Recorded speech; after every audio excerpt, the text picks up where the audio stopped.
మీ business ఏదైనా మీ ఊర్లో promotion చేయాలంటే అది సుమన్ టీవీతోనే సాధ్యం. ఇప్పుడే సంప్రదించండి. Welcome to Suman TV. This is Satyam Prasad. June నెల నుంచి ఖరీఫ్ సీజన్ ప్రారంభమవుతుంది. రైతులు ఎంతో ఖుషిగా పంటలను పండించడానికి వారి యొక్క ప్రయత్నాలు కొనసాగిస్తూ ఉంటారు. ఈ నేపథ్యంలో జిల్లా వ్యాప్తంగా రైతులు పంటలు ఏ విధంగా పండించుకోవాలి, దీనికి సంబంధించిన అవగాహన కార్యక్రమాలు ఖరీఫ్ సీజన్ సంబంధించి తెలియజేయడానికి జిల్లా వ్యవసాయ శాఖ జాయింట్ డైరెక్టర్ మురళీకృష్ణ గారు ప్రస్తుతం మన దగ్గర ఉన్నారు. ఆయన అడిగి మరిన్ని వివరాలు తెలుసుకుందామండి. సో నమస్తే అండి, నా పేరు J Muralikrishna, joint director of agriculture Chittoor జిల్లాలో 31 మండలాలు ఉన్నాయి. ఖరీఫ్ సీజను జూన్ నెల నుంచి ప్రారంభమవుతుంది. సో చిత్తూరు జిల్లాలో వ్యవసాయ పంటలు ఏంటంటే మెయిన్గా వర్షాధారం మీద ఆధారపడినటువంటి పంటలు ఉన్నాయి. మనకి సుమారు ఖరీఫ్లో 43,000 హెక్టార్ల వరకు కూడా సాగులోకి వస్తుంది. అందులో ఒక 23,000 హెక్టార్ల వరకు కూడా వర్షాధారమైనటువంటి పంటలే ఉన్నాయి. సో మిగిలినవి కూడా మెయిన్ ఏంటంటే వరి కన్జంప్షన్ కోసం, తినడం కోసం వేసుకునేటువంటిది, కొద్దిగా చెరుకు కూడా ఉండడం జరుగుతుంది. సో మెయిన్ ఏంటంటే మనకి ఈ ఖరీఫ్లో వేరుశనగ అనేటువంటిది వర్షాధారంగా వేయడం జరుగుతుంది. ఇది కూడా మనకి లాభదాయకమే. తర్వాత ఏంటంటే ఈ చిరుధాన్యాల్లో మెయిన్గా రాగి అనేటువంటిది ఒక 900 హెక్టార్లో పలంనేరు, పుంగనూరు పరిసరాల్లో కూడా వేయడం జరుగుతూ ఉంటుంది. అది కాకుండా స్వీట్ కార్న్ అనేటువంటిది పలంనేరు, పుంగనూరు ఏరియాలో వేయడము, తద్వారా మంచి లాభం కూడా పొందడం జరుగుతుంది. ఈ విధంగా ఖరీఫ్లో ఏంటంటే మేము ఇప్పుడు ప్రభుత్వం విజన్ 2047 అని చెప్పి ప్రతి సంవత్సరానికి కూడా వృద్ధి రేటు సాధించాలి 15% అనేటువంటిది ప్రణాళిక. సో దాని ముందు కూడా మేము వెళుతున్నాము. దాని గురించి కూడా పంటలు ముఖ్యంగా black rice and red rice అనేటువంటిది రైతుల్లోకి ఇంట్రడ్యూస్ తీసుకెళ్ళి అధిక ప్రోటీన్ కలిగినటువంటివి, దీన్ని కూడా రైతుల్లోకి తీసుకెళ్ళి తద్వారా ఆదాయం పెంచాలి అనేటువంటిది ఒక కాన్సెప్ట్ తోటి కూడా మేము ఉండడం జరిగింది. ఇప్పుడు రాష్ట్ర వ్యాప్తంగా ఖరీఫ్ సీజన్ ప్రారంభమైనప్పటికీ జిల్లాలో వ్యవసాయాన్ని అభివృద్ధి చేయడం కోసం మన ఎస్పెషల్లీ చిత్తూరు జిల్లా కలెక్టర్ సుమిత్ కుమార్ గారి ఆధ్వర్యంలో ఒక మంచి ప్రణాళికలను తీసుకొచ్చారు. అంటే skill of Chittoor digital literacy అనే ప్రోగ్రాం తీసుకొచ్చారు. అసలు ఏంటి ఈ ప్రోగ్రాం యొక్క వివరణ? నిజంగా స్కిల్ అప్ చిత్తూరు అనేటువంటి ప్రోగ్రాము 26 జిల్లాల్లో ఎక్కడా లేదండి. ఇక్కడ మన గౌరవ కలెక్టర్ గారు సుమిత్ కుమార్ గారు, అసిస్టెంట్ కలెక్టర్ గారు, అంతకుముందు వరకు చేసినటువంటి హిమవంశీ గారు, ఇప్పుడు ప్రస్తుతం ఉన్నటువంటి అసిస్టెంట్ కలెక్టర్ గారు, ఈ ముగ్గురు ఆధ్వర్యంలో వ్యవసాయ శాఖ ఈ స్కిల్ అప్ డిజిటల్ లిటరసీ అనేటువంటిది టేకప్ చేయడం జరిగింది. ముఖ్యంగా ఏంటంటే ప్రస్తుతం ఉన్నటువంటి రైతులకి డిజిటల్ లిటరసీ అంటే ఈ ఫోన్ ఎలాగ ఉపయోగించాలి, దానివల్ల ఉపయోగాలు ఏంటి, దాంట్లో ఈ వాట్సాప్ గ్రూపులు ఏ విధంగా చేయాలి, ముఖ్యంగా ఏంటంటే వాతావరణ సూచనలు ఎలా తెలుసుకోవాలి, అదేవిధంగా మార్కెట్ ఫెసిలిటీ ఎక్కడ పలంనేరు మార్కెట్లో మామిడి అమ్ముతారు, చిత్తూరు మార్కెట్లో మామిడి అమ్ముతారు, వాళ్ళు రెండు సరిచూసుకుని చిత్తూరు మార్కెట్లో ఎక్కువ రేటు ఉందా లేకపోతే పలంనేరు మార్కెట్లో ఎక్కువ రేటు ఉందా చూసుకుని ఎక్కడ ఎక్కువ రేటు ఉంటే అక్కడికి ఇవ్వడానికి, ఈ విధంగా అంతా ఫోన్ ద్వారా డిజిటల్ ఫోన్ని, మన ఆండ్రాయిడ్ ఫోన్ని ఏ విధంగా వాడాలి అనేటువంటిది డిజిటల్ లిటరసీ ప్రాక్టికల్గా ట్రైనింగ్ ఇచ్చి చేయడం జరుగుతుంది. సో దీన్ని 3 ఫేజెస్లో చేయడం జరుగుతుంది. ముందుగా మాకు 4 వ్యవసాయ శాఖ డివిజన్లు ఉన్నాయి. 4 డివిజన్ల నుంచి ఇద్దరు చొప్పున మాస్టర్ ట్రైనర్స్ని ఎన్నుకుని వాళ్ళకి ఒక ప్రోగ్రామ్ లాగా ఇచ్చి ఏమేమి చెప్పాలి, ఎట్లా చెప్పాలి అనేటువంటిది మాస్టర్ ట్రైనర్కి ప్రత్యేకమైనటువంటి ట్రైనింగ్ ఇచ్చి ఒక్కొక్క రైతు సేవా కేంద్రంలో ఒక ఆర్ఎస్కే ఇన్ఛార్జ్కి ఒక రైతుకి శిక్షణ ఇవ్వడం జరిగింది. ఈ విధంగా 700 మందికి అంటే 350 మంది రైతు సేవా కేంద్రం ఇన్ఛార్జీలకి, 350 మంది రైతులకి కూడా శిక్షణ ఇవ్వడం జరిగింది. సెకండ్ పేజ్లో ఏంటంటే ఒక్కో రైతు సేవా కేంద్రంలో 30 మంది రైతులకి ఒక రైతు సేవా కేంద్రం ఇన్ఛార్జ్, ఈ 75 మంది కలిసి ఒక్కొక్క రైతు సేవా కేంద్రంలో 30 మంది రైతులకి శిక్షణ ఇవ్వడం జరుగుతుంది. ఆ విధంగా సుమారు 15,060 మందికి శిక్షణ ఇవ్వడం జరుగుతుంది.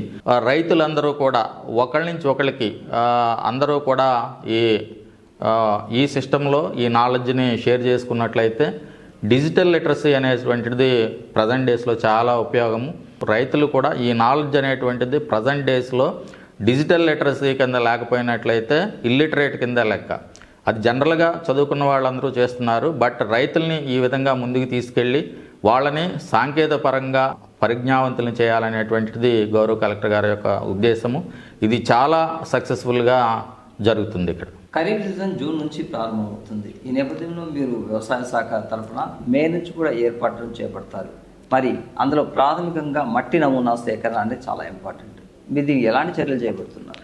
సో మట్టి నమూనాలు అనేటువంటిది చాలా అవసరం అండి.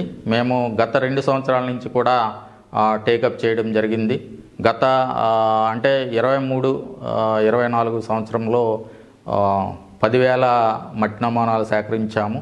24-25 సంవత్సరంలో ఒక 20,000 మట్టి నమూనాలు సేకరించాము. ఇప్పుడు 27,000 సేకరిస్తున్నాము. ఈ నెలాఖరికి 27,000 కూడా సేకరించడం జరుగుతుంది.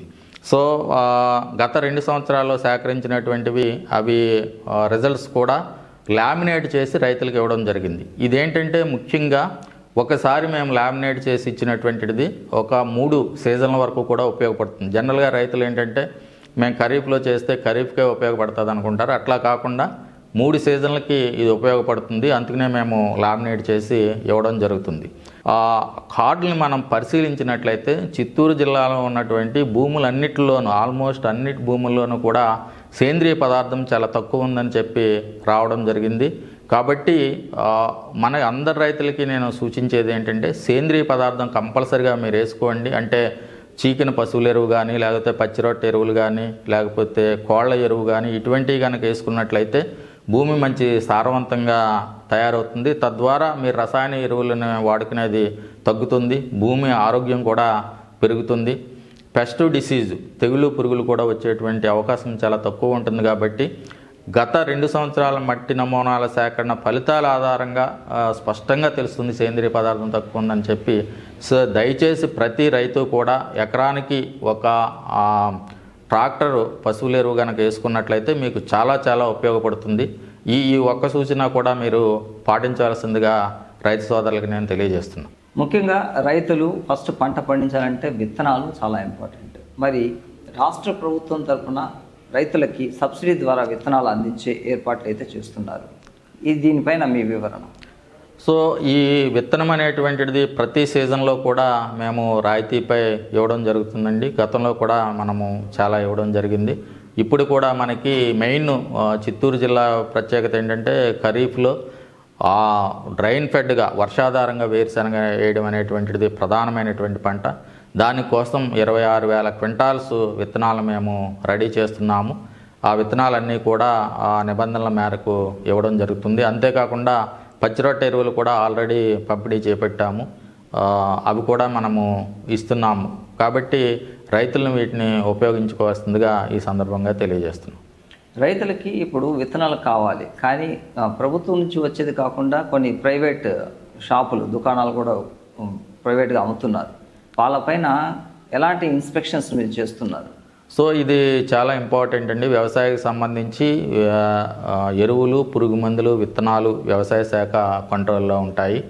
దీనికి ప్రతి సీజన్కి అట్లాగే ప్రతి నెల కూడా ఇంటర్నల్ స్క్వాడ్స్ వేస్తాము. ఇంటర్నల్ స్క్వాడ్స్ వేసి ఉన్నటువంటి షాపులన్నీ కూడా 100% వెరిఫికేషన్ చేస్తాము. కొన్ని లోటుపాట్లు ఉన్నవి లైసెన్సులు రద్దు చేయడము, అదేవిధంగా కొంత స్టాక్ సీజ్ చేయడము, ఇది కూడా మేము టేకప్ చేయడం జరిగింది. ఇంతే కాకుండా ప్రతి సంవత్సరానికి కూడా మాకు ఎరువులు, పురుగు మందులు, విత్తనాలు, నమూనాలు ఉన్నటువంటి షాపుల ఆధారంగా దిశానిర్దేశం చేయడం జరుగుతుంది. ఆ ఎరువులు, పురుగు మందులు, విత్తనాలు ప్రొసీజర్ ప్రకారం సేకరించి అవి ఏమైనా సబ్స్టాండర్డ్ కనుక వచ్చినట్లయితే వాళ్ళ మీద ప్రాసిక్యూషన్ కూడా కోర్టు ద్వారా ప్రాసిక్యూషన్ కూడా చేయడం జరుగుతుంది. ఈ సందర్భంగా రైతు సోదరులకి నేను తెలియజేసేది ఏంటంటే ఎక్కడైనా మీకు ఏ విధమైనటువంటి సందేహం వచ్చినా కానీ మాకు తెలియజేసినట్లయితే చర్య తీసుకోవడం జరుగుతుంది. ఈ సందర్భంగా ఇంకొక సూచన ఏంటంటే మీరు ఎక్కడైనా ఎరువులు, పురుగు మందులు, విత్తనాలు కొన్నప్పుడు రసీదు బిల్లు తీసుకోవడం అనేటువంటిది మ్యాండేటరీ. కంపల్సరీగా మీరు బిల్లు తీసుకోండి. మొహమాటానికి పోయి బంధువునో లేకపోతే మనకి వడ్డీకి ఇస్తున్నారనో అప్పుకి ఇస్తున్నారనో బిల్లు తీసుకోకుండా ఉండొద్దు. బిల్లు కనుక మీరు తీసుకున్నారంటే అది 100% క్వాలిటీ ఒక సిస్టమ్ ప్రకారం మీ దగ్గరికి వస్తుంది. పంట పండించాలంటే ముఖ్యంగా వాళ్ళకు పెట్టుబడి అనేది చాలా అవసరం. మరి అంత పెట్టుబడి వాళ్ళ దగ్గర ఉండకపోయినప్పుడు ప్రభుత్వం నుంచి రుణాలు పొందే అవకాశం కూడా ఉంది. మరి రుణాలు పొందేదానికి మీరు ఎలాంటి చర్యలు చేపడుతున్నారు? ఇది నిజంగా చాలా ఇంపార్టెంట్ అండి. రైతు పరపతి అంటే రుణం తీసుకోవడం అనేటువంటిది చాలా ఇంపార్టెంట్. ఈ రుణాలు 2 రకాలుగా ఉంటాయి. ఒకటి పంట రుణాలు, రెండోది టర్మ్ లోన్స్. టర్మ్ లోన్స్ అంటే ట్రాక్టర్ కొనడం కోసం కానీ లేకపోతే ల్యాండ్ బాగు చేసుకోవడం కానీ తీసుకునే లోన్ మనం టర్మ్ లోన్ అంటాము. పంట రుణాలు కూడా ఇవ్వడం జరుగుతుంది. ఇది బ్యాంకర్స్ తోటి కోఆర్డినేట్ చేసుకుని ఇవ్వడం జరుగుతుంది.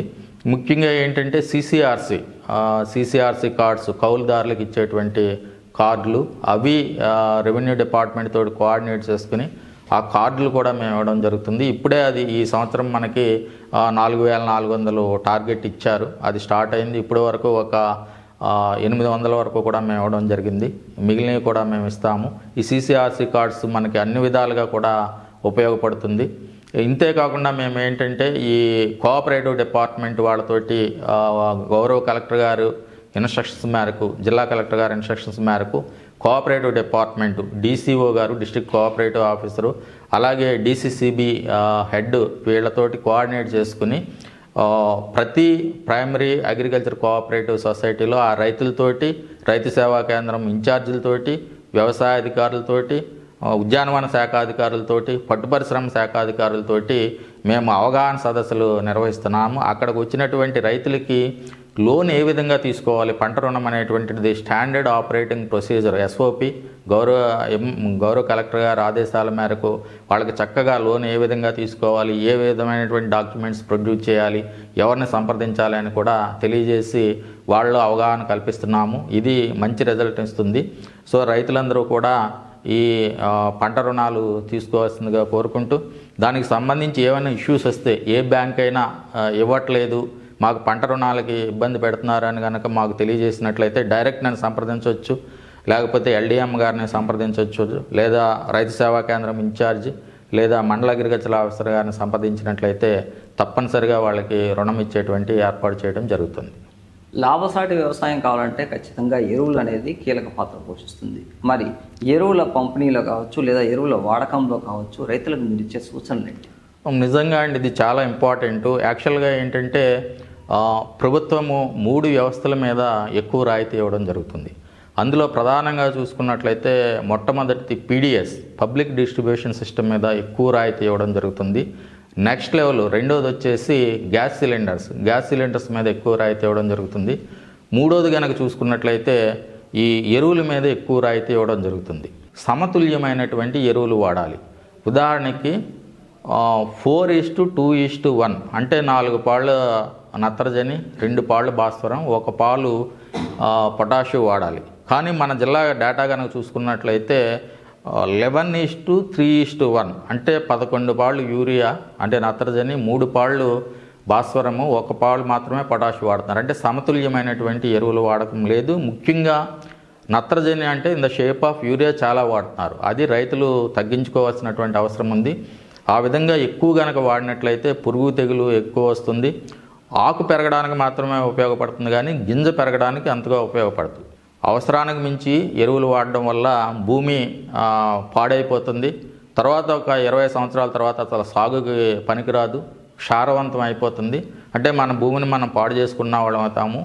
రెండోది ఏంటంటే ఒక బస్తా మీరు కనుక చూసినట్లయితే దాని మీద చాలా క్లియర్గా రాసి ఉంటుంది ఎంత సబ్సిడీ ప్రభుత్వం ఇస్తుంది అని చెప్పి.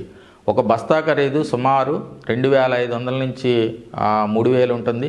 అందులో ఒక 1,400 మాత్రమే మీరు కట్టాలి. మిగిలిందంతా ఆ తయారీదారులకి డైరెక్ట్ రాయితీ వెళ్ళడం జరుగుతుంది. జిల్లాలో వ్యవసాయదారులు ఎదుర్కొంటున్న ప్రధానమైన సమస్యలు ఏంటి? వాటికి మీరు ఎలాంటి పరిష్కార మార్గాలు చూపిస్తున్నారు? జిల్లాలో చాలా సమస్యలు ఉన్నాయండి. మెయిన్ సమస్య వచ్చేసి అటవీ జంతువుల యొక్క నష్టం. అటవీ జంతువులు ముఖ్యంగా మన జిల్లాలో ఏనుగులు, అడవి పందులు, జింకలు, పందులు, కోతులు, వీటి వల్ల ఎక్కువ నష్టం జరుగుతుంది. అది అటవీ శాఖ దృష్టికి, ప్రభుత్వం దృష్టికి కూడా మనం తీసుకెళ్ళడం జరిగింది. తొందరలోనే ఆ సమస్యని పరిష్కారం చేయడం జరుగుతుంది. ఇప్పుడు జిల్లాలో ఖరీఫ్ ఎలాగో స్టార్ట్ అయ్యింది. ఖరీఫ్ స్టార్ట్ అయ్యే ముందు వాళ్ళు ఎరువుల వాడకంలో కావచ్చు, విత్తనాల వాడకంలో కావచ్చు మీరు చాలా సలహా సూచనలు ఇచ్చారు. ఇదే విధంగా ప్రకృతి వ్యవసాయాన్ని ఏ విధంగా వాళ్ళు చేపట్టాలి, దీనిపైన మీరు రైతులకు ఇచ్చే సూచనలు ఏంటి? ఇది చాలా ఇంపార్టెంట్ అండి. దేశంలోనే ఆంధ్రప్రదేశ్లో ఈ ప్రకృతి వ్యవసాయం చాలా బాగా డెవలప్ అవుతుంది. సుమారు చిత్తూరు జిల్లాలో కనుక చూసుకున్నట్లయితే 400 మంది వరకు కూడా ప్రకృతి వ్యవసాయ సిబ్బంది ఉన్నారు. ఇది చాలా ముఖ్యమైనటువంటి అంశము ఇదివరకటితోటి పోలిస్తే. బట్ ఆరోగ్యం అనేటువంటిది చాలా ఇంపార్టెంట్. సో మెయిన్ ఆరోగ్యం కనుక చూసుకున్నట్లయితే ప్రకృతి వ్యవసాయంతో చేసినటువంటి ఉత్పత్తులు కనుక తిన్నట్లయితే మంచి ఆరోగ్యం ఉంటుంది. అదేవిధంగా రాష్ట్రంలోనే మొట్టమొదటిసారిగా కుప్పం కాన్స్టిట్యున్సీని మొత్తాన్ని ఒక 5 సంవత్సరాల్లో ప్రకృతి సాగులోకి తీసుకురావాలని చెప్పి గౌరవ ముఖ్యమంత్రి గారి చేతి మీదుగా అక్కడ ప్రణాళిక కూడా విడుదల చేసి దానికి కూడా మేము ముందుకెళ్తున్నాము. ముందు కుప్పం కాన్స్టిట్యున్సీని ఒక 5 సంవత్సరాల్లో పూర్తిగా ప్రకృతి సాగులోకి తీసుకొచ్చి తర్వాత మిగిలిన కాన్స్టిట్యున్సీలకి రాష్ట్రానికి విస్తరించాలని చెప్పి ప్రభుత్వం యొక్క ఉద్దేశము. సో ప్రకృతి వ్యవసాయం అనేటువంటిది కూడా ముందుకు తీసుకెళ్లాలని చెప్పి మేము దిశానిర్దేశం చేసుకుని ముందుకెడుతున్నాము. సో విజన్ 2047లో ప్రకృతి వ్యవసాయాన్ని విస్తరణ చేయడం అనేటువంటిది కూడా ఒక ప్రధాన అంశంగా తీసుకెళ్తాం. సో మా ప్రకృతి వ్యవసాయ సిబ్బందిని ఉపయోగించుకుని మీరు కూడా అంతా కూడా ప్రకృతి వ్యవసాయాన్ని ఆచరించాల్సిందిగా తెలియజేస్తున్నాము. ఈ ప్రకృతి వ్యవసాయంలో PMDS అనేటువంటిది కూడా ఒక ముఖ్యాంశంగా మేము ముందుకెళ్తాం జరుగుతుంది. ఈ విధంగా డిఫరెంట్ ఆస్పెక్ట్లో వ్యవసాయాన్ని ముందుకు తీసుకెళ్ళడానికి ట్రై చేస్తున్నాం. జూన్ నెల నుంచి ప్రారంభమయ్యే ఈ ఖరీఫ్ సీజన్ సంబంధించి రైతులు ఎలాంటి విధానాలు చేపట్టాలి, ఎరువులు ఎంత వాడకం తీసుకోవాలి, అదేవిధంగా విత్తనాలు ఏ విధంగా సబ్సిడీ విత్తనాలు పొందాలి, సబ్సిడీ లోన్ పొందాలి అనే విషయాల గురించి రైతులకు చాలా చక్కగా మీరు సలహాలు సూచనలు ఇచ్చారు. సుమన్ టీవీ తరఫున మీకు ధన్యవాదాలు. ధన్యవాదాలండి.